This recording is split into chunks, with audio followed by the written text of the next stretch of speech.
हरियाणा की हर अपडेट के लिए बेल आइकन दबाएं और सब्सक्राइब करें STV हरियाणा न्यूज। नमस्कार, स्वागत है आपका। मैं हूं नंदिनी मिश्रा, आपके साथ सीधा रुख करेंगे फटाफट हरियाणा का। हरियाणा में कोरोना के आंकड़ों का ग्राफ नीचे गिरता जा रहा है। पिछले 24 घंटे में 940 नए मरीजों की पुष्टि की गई है। वहीं गुरुग्राम में 255 और फरीदाबाद से 108 नए मामले सामने आए।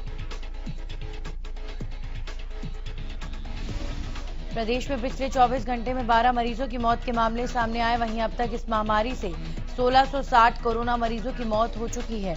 इसी के साथ एक दिन में 925 मरीजों ने कोरोना को मात दी। अब तक प्रदेश में कुल 1,40,000 से ज्यादा मरीज ठीक हो चुके हैं।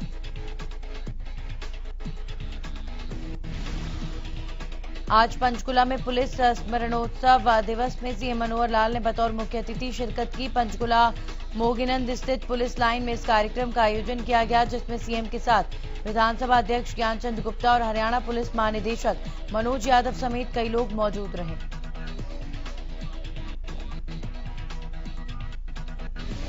पुलिस स्मृति दिवस के मौके पर यमुनानगर में एसपी कमलदीप गोयल ने देश के लिए शहादत देने वाले सभी पुलिसकर्मियों को याद कर उन्हें श्रद्धांजलि अर्पित की। इस दौरान एसपी कमलदीप गोयल ने बताया कि अगले 10 दिन तक शहीद पुलिसकर्मियों की याद में कार्यक्रम किए जाएंगे।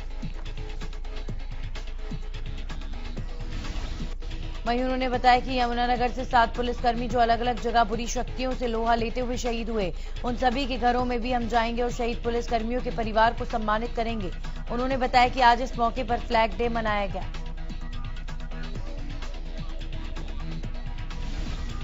कैथल पुलिस की ओर से शहीदी दिवस के मौके पर शहीद जवानों को श्रद्धांजलि अर्पित की गई। इस दौरान शहीदों के परिवार को भी आमंत्रित किया गया और उन्हें पुलिस प्रशासन की ओर से सम्मानित किया गया। पुलिस अधिकारियों के द्वारा शहीद स्मारक पर जाकर पहले शहीदों को पुष्प अर्पित किए गए, उसके बाद शहीदों को श्रद्धांजलि अर्पित की गई। पुलिस अधीक्षक ने कहा कि हमारे जवान हमारे देश का गौरव होते हैं। वहीं शहीद पुलिसकर्मियों के परिवार वालों ने कहा कि हमें बहुत अच्छा लगा कि हमें इस मौके पर बुलाया गया। बड़ौदा हल्के में चुनावी प्रचार चरम पर, नेताओं के बीच वार पलटवार का सिलसिला जारी। पूर्व सीएम भूपेंद्र सिंह हुड्डा ने अभय चौटाला के बड़ौदा उपचुनाव में कांग्रेस उम्मीदवार पर दिए गए बयान पर पलटवार किया है। हुड्डा ने अभय चौटाला को बीजेपी से मिला हुआ बताया। वहीं कृषि कानूनों पर हुड्डा ने कहा कि ये सरकार की विफलता को दर्शाता है। आज किसान बर्बादी की कगार पर है और सभी वर्ग सरकार से नाराज हैं। मुख्यमंत्री मनोहर लाल के जन सुरक्षा सलाहकार और सीएम विंडो के प्रभारी अनिल राव ने सीएम विंडो पर आने वाली शिकायतों के निपटान के संबंध में नोडल अधिकारियों के साथ बैठक की। इस दौरान सीएम मनोहर लाल के ओएसडी भूपेश्वर दलाल भी मौजूद रहे। बैठक के दौरान अनिल राव ने कहा कि सीएम विंडो पर आने वाली ऑनलाइन शिकायतों का अब नोडल अधिकारियों को जल्द ही निपटान करना होगा। इसी के साथ इस पोर्टल को चुस्त दुरुस्त करने के लिए भविष्य में इसकी समीक्षा बैठक के 1 महीने की बजाय हर सप्ताह बुलाए जाने का नियमित एजेंडा होगा। कैथल में नवदुर्गा मंदिर में भक्तों की भारी भीड़ देखने को मिली। श्रद्धालु सुबह से ही मां के दर्शन के लिए आ रहे हैं। नवरात्र के दौरान मंदिर को बड़े ही भव्य तरीके से सजाया गया। इसी के साथ मंदिर के बाहर मेले जैसा उत्साह देखा जा रहा है। इस दौरान लोग नियमों का भी पालन करते नजर आए। रेवाड़ी के मंदिरों में भी श्रद्धालु नवरात्र के 5वें दिन मां की पूजा अर्चना करते नजर आए। इस दौरान भक्त कोरोना के नियमों के साथ साथ मां की भक्ति भी करते नजर आए। नवरात्रों पर मंदिर के साथ बाजारों में भी काफी रौनक नजर आ रही है। हांसी में सीएम फ्लाइंग की टीम ने बड़ी कार्रवाई करते हुए खाद्य तेल की फैक्ट्री और दुकान पर छापेमारी की। फैक्ट्री में नियम कायदों को ताक पर रखकर सरसों और सोयाबीन के तेल की ब्रांडिंग करके बेचा जा रहा था। खाद्य सुरक्षा विभाग की टीम के साथ संयुक्त कार्रवाई करते हुए सीएम फ्लाइंग की टीम ने हिसार चुंगी के पास स्थित मुक्ति फूड्स पर कार्रवाई की। टीम ने दुकान से तेल के सैंपल लिए और कई ब्रांड से जुड़ी सामग्री को अपनी कस्टडी में लेते हुए फैक्ट्री मालिक जोनी के खिलाफ मामला दर्ज कर लिया। बता दें कि सीएम फ्लाइंग को सूचना मिली थी कि हिसार चुंगी के पास एक फैक्ट्री में बगैर लाइसेंस के नकली तेल बेचा जा रहा है। सूचना के आधार पर सीएम फ्लाइंग की टीम ने इंस्पेक्टर विक्रम भादु के नेतृत्व में फैक्ट्री पर छापा मारा। फैक्ट्री के अंदर 6 टैंक का सरसों और सोयाबीन के तेल के भरे हुए मिले। सभी टैंकों के सैंपल लिए गए हैं। नीलोखेड़ी के गांव गोंदर और निसिंग में सीएम फ्लाइंग और स्वास्थ्य विभाग की टीम ने कई जगहों पर छापेमारी करते हुए मिठाई समेत अन्य खाद्य पदार्थों की सैंपलिंग की। टीम ने गांव गोंदर में रसगुल्ला फैक्ट्री में छापेमारी करते हुए रसगुल्ला समेत अन्य मिल्क पाउडर के सैंपल लिए। इस दौरान टीम ने दुकान में रखे खराब रसगुल्ला को नष्ट भी किया। इसी के साथ अन्य मिठाइयों के भी सैंपल लिए गए। साथ ही सभी सामान को सील कर दिया गया। सीएम फ्लाइंग की टीम इंचार्ज सुक्रम पाल ने बताया कि फेस्टिवल सीजन को देखते हुए सीएम फ्लाइंग और स्वास्थ्य विभाग की टीम नकली खाद्य पदार्थों को बनाने वाले मिलावटखोरों पर कार्रवाई कर रही है।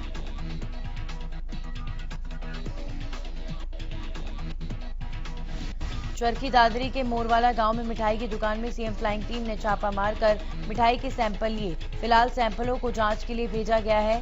जानकारी दे दें कि इन दिनों त्योहारी सीजन में लगातार नकली मिठाई बनाने की खबरें आ रही हैं, जिसको लेकर सीएम फ्लाइंग लगातार कार्रवाई कर रही है।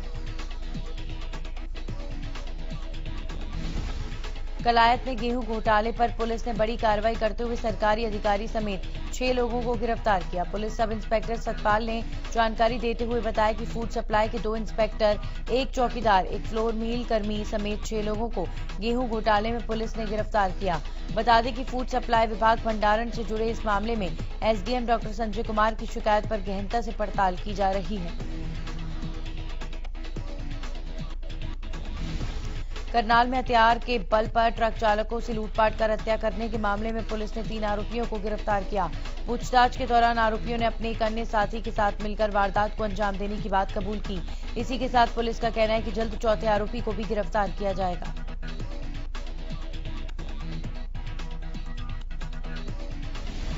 हाथी में जर्जर हो चुकी बिल्डिंग लोगों की जान के लिए खतरा बनती जा रही है। दिल्ली गेट के पास मौजूद एक जर्जर बिल्डिंग का छज्जा अचानक धराशायी हो गया।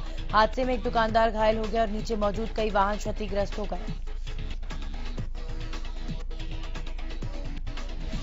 घायल दुकानदार को अस्पताल में भर्ती करवाया गया है, जहां उसकी हालत गंभीर बनी हुई है। बता दें कि दिल्ली गेट पर सालों पुरानी 2 मंजिला इमारत है। इस इमारत में कई दुकानें खुली हुई हैं। जर्जर हो चुकी बिल्डिंग की दूसरी मंजिल का छज्जा अचानक गिर गया।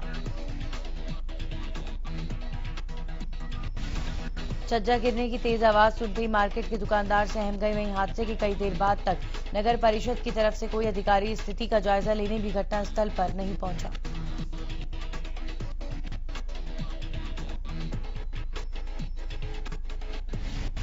फरीदाबाद में हिंदू मुस्लिम भाईचारे की अनोखी तस्वीर नजर आई। हिंदुओं का त्योहार दशहरा मुस्लिम कलाकार की कला के बाद ही मनाया जाता है। मेरठ से फरीदाबाद पहुंचे मुस्लिम कलाकारों ने बताया कि ये उनका पुश्तैनी काम है। उन्होंने बताया कि उनके दादा परदादा करीब 80 सालों से फरीदाबाद के हनुमान मंदिर में दशहरा के लिए रावण, कुंभकर्ण और मेघनाथ के पुतले बनाने आते रहे हैं। इसलिए वो इस बार भी आए हैं, लेकिन कोरोना के चलते इस बार दशहरा हर साल की तरह धूमधाम से नहीं मनाया जाएगा। इस बार रावण के पुतले का कद भी छोटा रखा गया, क्योंकि मैदानों में दशहरा मनाना मुमकिन नहीं लग रहा। नवरात्र और आर्थिक मंदी के हालात में सब्जियों के लोगों की पहुंच से दूर होती जा रही सब्जियों के आसमान छूते दामों ने लोगों को परेशानी में डाल दिया है। वहीं अब प्याज के दामों में भी बढ़ोतरी देखी जा रही है। प्याज एक बार फिर 60 रुपए प्रति किलो पर पहुंच गई है। लोगों का कहना है कि प्याज के दामों में पिछले 2 से 3 दिनों में काफी बढ़ोतरी हो गई है। प्याज 60 रुपए प्रति किलो मंडी में मिल रहा है, जो कि नवरात्रि में भी कम मांग के चलते बहुत महंगा है। प्याज हर आदमी की रोजमर्रा की जरूरत में शामिल है। इसका भाव बढ़ने से सभी वर्गों के लिए मुश्किल पैदा हो रही है। दुकानदारों का कहना है कि अब तो हमें प्याज के रेट ग्राहक को बताने में डर लगता है। जो लोग पहले 5 किलो प्याज खरीदते थे, वह खाली आधा किलो या 1 किलो प्याज ले जाकर ही गुजारा कर रहे हैं। लॉकडाउन के दौरान बंद किए गए सिरसा के रोडवेज डिपो में heavy vehicle driving licence training school फिर से खोल दिया गया। कोरोना काल के दौरान 7 महीने तक ये स्कूल बंद था। इसके चलते आवेदकों की वेटिंग लिस्ट 2530 तक पहुंच गई। अब फिर से गतिविधियां शुरू होने से हैवी व्हीकल लाइसेंस लेने के इच्छुकों को राहत मिली है। सोशल डिस्टेंसिंग का ध्यान रखते हुए मास्क पहनना जरूरी किया गया है। 7 बसों पर 15-15 बच्चों को ट्रेनिंग दी जा रही है। नया बैच सुबह और शाम के सत्र में 31 अक्टूबर से शुरू होगा। इन दोनों बैच में 220 ट्रेनरों को बुलाया जाएगा। 7-7 बसों के 2 ग्रुप बनाकर ट्रेनिंग शुरू की जाएगी। बसों को समय समय पर सैनिटाइज किया जाएगा ताकि कोरोना संक्रमण का फैलाव ना हो सके। हर साल की तरह इस बार भी जिला प्रशासन रेवाड़ी द्वारा ठोस कचरा प्रबंधन को लेकर रेवाड़ी के बाल भवन में 1 दिवसीय सेमिनार का आयोजन किया गया, जिसमें जिले की तीनों कमेटियों और नगर परिषद के कर्मचारियों, वार्ड पार्षदों ने हिस्सा लिया, जिन्हें जागरूक किया गया कि कैसे हम अपने जिलों को स्वच्छ सर्वेक्षण अभियान में नंबर 1 पर ला सकते हैं। नूंह में जिला उपायुक्त ने मिनी सचिवालय स्थित अंत्योदय सरल केंद्र का उद्घाटन किया। सरल केंद्र की शुरुआत होने से पुनहाना और पिनगवा खंड की करीब 90 पंचायतों के लोगों को 400 सुविधाएं एक ही छत के नीचे मिलनी शुरू हो गई हैं। कृषि कानूनों के विरोध में हरियाणा और पंजाब के किसान विरोध प्रदर्शन कर रहे हैं। पंजाब में किसान रेलवे ट्रैक पर बैठे हैं, जिसका सीधा असर रेलवे पर पड़ रहा है। दरअसल कोरोना के चलते देश भर में स्पेशल ट्रेनें चलाई जा रही हैं, लेकिन पंजाब की वजह से हरियाणा के कई क्षेत्रों में ये स्पेशल ट्रेनें नहीं पहुंच पा रही। इसी के चलते सिरसा दिल्ली के लिए एक फेस्टिवल स्पेशल ट्रेन शुरू होनी थी, जो कि पंजाब के बठिंडा से चलकर सिरसा होते हुए दिल्ली जानी थी। आज से ये ट्रेन शुरू होनी थी, लेकिन किसानों के आंदोलन के चलते ये ट्रेन सिरसा तक नहीं पहुंची। हरियाणा का यमुनानगर प्रदूषण के मामले में देश का नंबर 1 शहर बन गया है। यमुनानगर की एयर क्वालिटी 345 दर्ज की गई, जो देश भर में सर्वाधिक थी। यमुनानगर के औद्योगिक शहर होने के कारण यहाँ हजारों छोटे बड़े उद्योग लगे हुए हैं, जो यहाँ के प्रदूषण को बढ़ाने में मदद कर रहे हैं।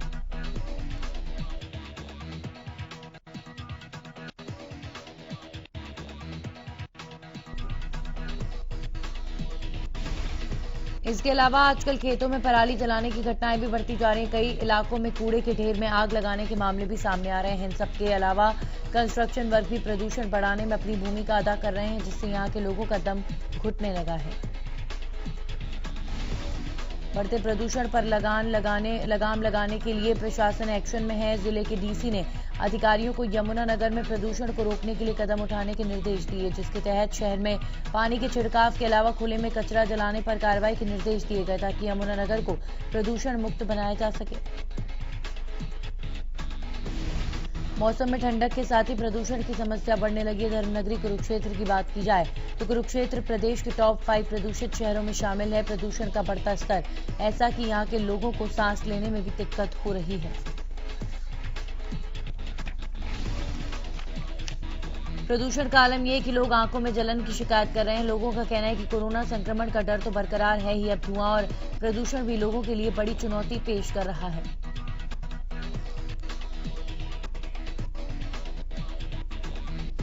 फरीदाबाद में अवैध रूप से चल रहे आरएमसी प्लांटों पर प्रशासन की तरफ से किसी तरह की रोक नहीं लगाई जा रही थी। एनसीआर में ग्रुप लागू होने के बाद भी फरीदाबाद पॉल्यूशन विभाग इन अवैध आरएमसी प्लांट्स को बंद कराने में नाकाम दिख रहा है, जबकि इसकी कई बार शिकायत भी दी जा चुकी है।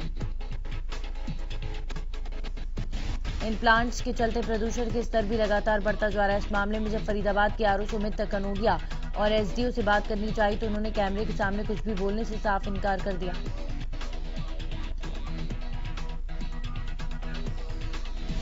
सोनीपत के गांव गरीवाला के पास सीएलसी नहर में दरार आने से ग्रामीणों और सिंचाई विभाग में हड़कंप मचा हुआ है। नहर में दरार की खबर मिलते ही पुलिस और सिंचाई विभाग के अधिकारी मौके पर पहुंचे और हालात का जायजा लिया।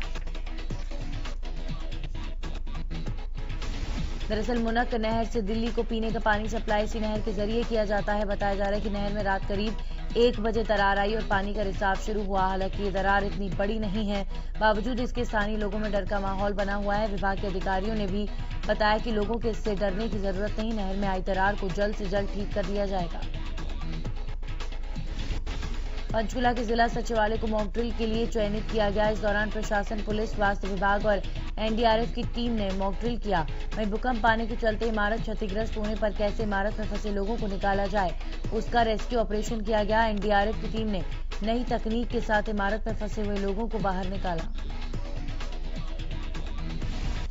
उपायुक्त मुकेश आहूजा ने बताया कि मॉक ड्रिल में एनडीआरएफ की टीम ने नए साधनों के साथ मॉक ड्रिल में रेस्क्यू ऑपरेशन किया। वहीं एनडीआरएफ अधिकारी ने बताया कि भूकंप या आपातकालीन स्थिति में एनडीआरएफ टीम स्थानीय प्रशासन के साथ मिलकर रेस्क्यू ऑपरेशन करती है और इसका डेमो पंचकुला प्रशासन के साथ मिलकर किया गया है। बदलते मौसम के साथ ही भिवानी में डेंगू की बीमारी ने पैर पसारने शुरू कर दिए, जिसको लेकर स्वास्थ्य विभाग ने डेंगू को निपटान के लिए कवायद शुरू कर दी है।